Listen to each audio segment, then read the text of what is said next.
Estou recebendo aqui nos estúdios da Rádio Alviverde a nossa querida Patrícia Rossi para mais uma conversa nesta terça-feira. Hoje feriado, mas a Paty está aqui com a gente, né? Pronta para, em condições de trazer a sua coluna mais uma vez. Paty, seja muito bem-vinda, muito boa tarde para você e obrigado por estar conosco aqui nos estúdios da Rádio Alviverde.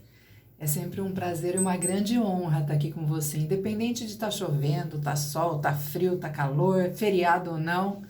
Quando a gente está junto. Junto com a Auriverde e junto com essa audiência maravilhosa, sempre fiel nos acompanhando. Que bom saber disso, Paty. A Paty, que é analista comportamental, está conosco aqui nos estúdios e hoje nós vamos falar sobre a síndrome do vira-lata e os seus comportamentos. Nem eu sabia que tinha isso. Agora eu te pergunto, Paty, já para tirar minha dúvida, o que é a síndrome de vira-lata?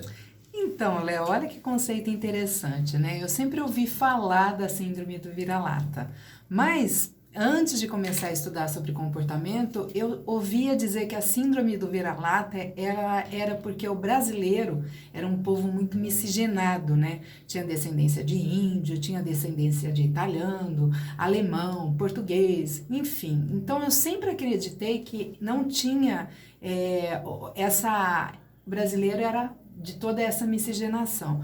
Mas, na realidade, a síndrome do vira-lata não tem nada a ver com isso. Foi um contexto, né, que foi aplicado e desenvolvido pelo Nelson Rodrigues. Dá para você acreditar? Puxa. Nelson Rodrigues, que era dramaturgo, que era jornalista, que era cronista, colunista. Ele disse o seguinte, que essa síndrome, ela se aplica porque o brasileiro ele tinha essa capacidade de não valorizar tudo que era nacional e sempre tudo que vinha de fora.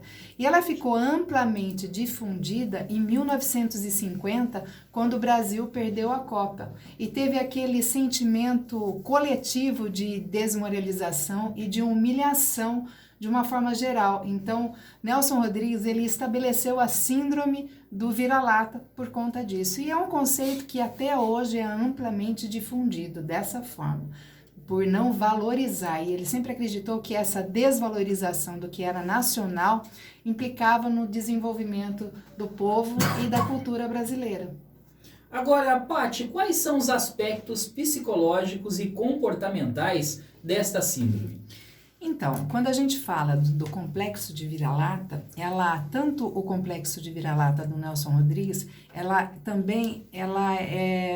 caminha junto com um conceito que foi desenvolvido pelo psicólogo e psiquiatra australiano chamado Alfred Adler, que fala do complexo de inferioridade. Olha como isso é interessante. Eles caminham junto, tanto o complexo da síndrome de vira-lata, como o complexo de inferioridade. Eles caminham na mesma sequência.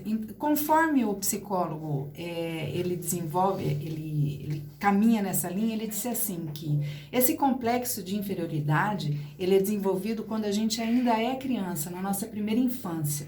Porque a criança, ela vê as coisas de uma forma superlativa, tudo é muito grande. Então, a gente desenvolve esse complexo de inferioridade na infância por conta da nossa dependência pelo adulto.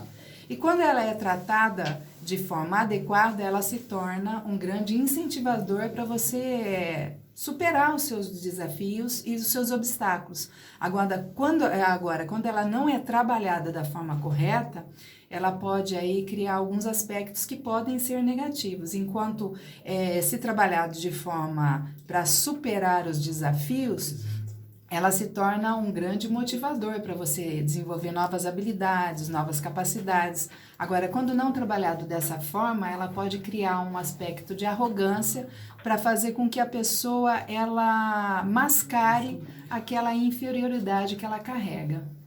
Agora, Paty, como trabalhar esses impactos negativos da síndrome do vira-lata? Olha, Léo, nós precisamos sempre estar focado no autodesenvolvimento, né? Entender quem nós somos. A gente se conhecer é extremamente importante, porque quando você foca em você, no seu desenvolvimento, no seu crescimento, na desenvolver novas habilidades, novas capacidades, você consegue caminhar bem. Então, a regra é trabalhar a autoestima, trabalhar o fortalecimento, focar nas tuas forças, nas suas habilidades, nas suas capacidades, identificar naquilo que você é bom, né? E fazer propaganda daquilo que você é muito bom. E também focar nas suas fraquezas para você ampliar o seu leque de habilidades, né? Desenvolver metas significativas. Tem algo que eu acho muito importante em todo esse processo, que é a reestruturação cognitiva. O que seria essa reestruturação cognitiva? É você trabalhar as suas crenças limitantes, né? A gente sempre fala muito de crenças limitantes. O que é crenças limitantes? São as crenças que você desenvolve quando você está sendo trabalhado, quando você está sendo educado pelos seus pais, e você desenvolve determinadas crenças que ela te limitam. Por exemplo, vou dar um exemplo de quando eu era pequena. Como eu sou disléxica, e lá no passado isso não era algo que era muito conhecido, então eu fui classificada como burra. Ah, você é burra, você não aprende. Então, meus pais, eles constantemente, eles tinham que pagar professores para mim de português, de inglês, principalmente outra língua, né, que era o inglês. Matemática, porque eu tinha dificuldade de entendimento. A regra que se aplicava para os outros alunos não se aplicava para mim por conta da minha dislexia. Então, eu cresci com essa crença limitante que eu era burra, que eu não ia aprender. E ouvi muitas vezes os professores falar, você não vai ser nada, você não vai dar nada, você não vai conseguir se formar, você não vai conseguir ter uma profissão. Então, eu desenvolvi essa crença. O que é essa reestruturação cognitiva? Quando você pega uma crença limitante, que te limita a fazer algo, e transforma ela numa crença possibilitadora. O que eu transformei, né, para mim, que foi algo muito significativo, todas as vezes que alguém chegava para mim e falava assim, não, isso não é para você, isso você não vai conseguir, isso você não pode fazer, o não se tornava uma crença, mas não negativa, né? Ela não era limitante. Não era limitante, exatamente. Ela se tornou uma crença possibilitadora. Então, você quer me impulsionar a fazer algo, você me diga, você não pode. Você encara como um desafio. É um desafio, não. Aí eu tenho que provar, não para outra pessoa, porque é isso que é importante. Você tem que trabalhar o seu ser, o você. Então, Patrícia, você não pode fazer isso, você não consegue. Eu tenho que provar para mim que eu vou conseguir. Caso eu não consiga, eu trabalho esse não conseguir também de uma maneira muito respeitosa, né? Porque você tem que ter carinho e cuidado com você. Agora, quando eu consigo, eu falo, tá vendo? Se uma pessoa pode fazer, você pode fazer também, porque esse é um dos princípios da programação neurolinguística. Lembra que a gente já falou sobre isso? Sim. Se uma pessoa pode fazer, qualquer pessoa pode fazer. Algumas vão fazer com mais facilidade, outras terão mais dificuldade. Então, essa reestruturação cognitiva é você mudar as crenças que são crenças limitantes, trabalhar as crenças limitantes, transformando ela em crenças possibilitadoras. Então, todo esse processo, né, tanto da síndrome do vira-lata, como o complexo de inferioridade, uma das coisas mais importantes que tem que ser trabalhada é essa reestruturação cognitiva, que é a mudança das crenças.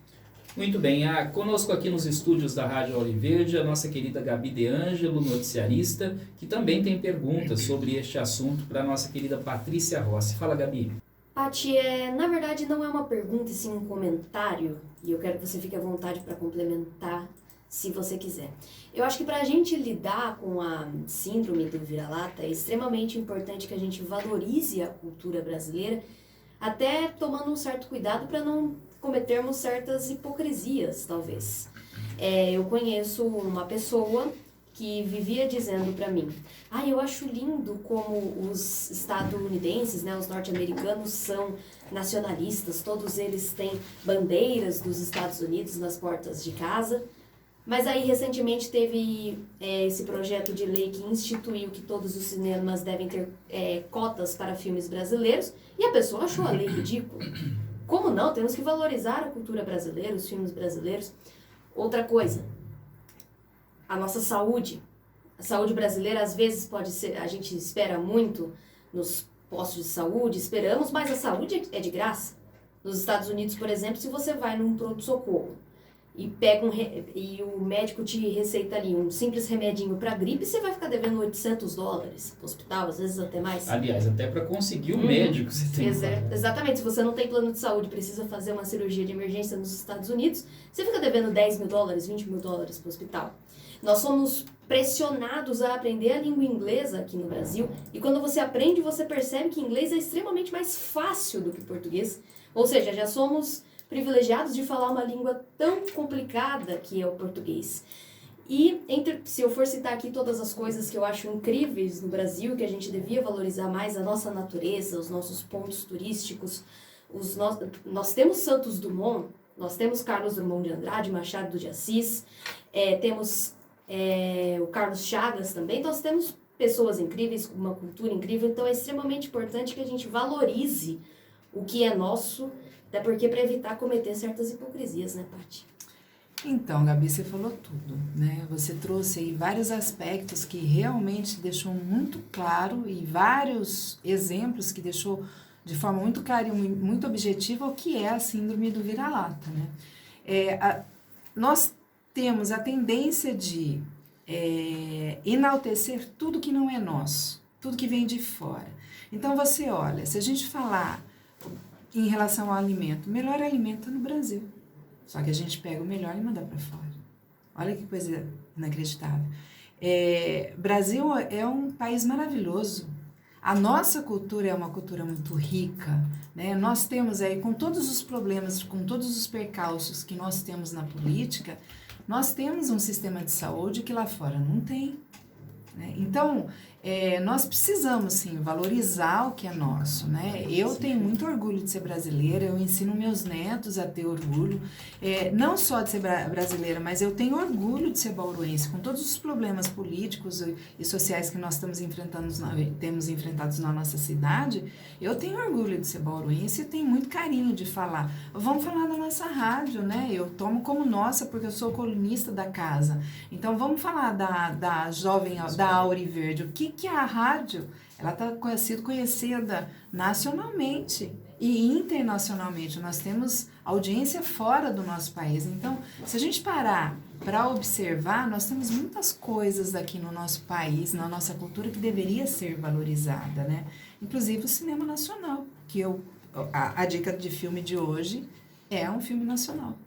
Inclusive, sobre essa questão, né, como é já nosso roteiro, né, o Paty, qual a dica de filme que fala justamente sobre esta síndrome, que é a síndrome do vira-lata? Por gentileza, Paty. Olha, hoje eu vou dar a dica de um filme nacional. O nome do filme é O Palhaço, com o Selton Mello. É um filme muito bacana, ele trabalha muito essa questão de forma muito psicológica e de forma muito individual, fala muito a respeito da síndrome do vira-lata e a respeito do complexo de inferioridade, que é a história lá do protagonista, que ele fica buscando encontrar o propósito dele, se achando inferior por ser um palhaço. Então, ele quer descobrir qual é o valor dele.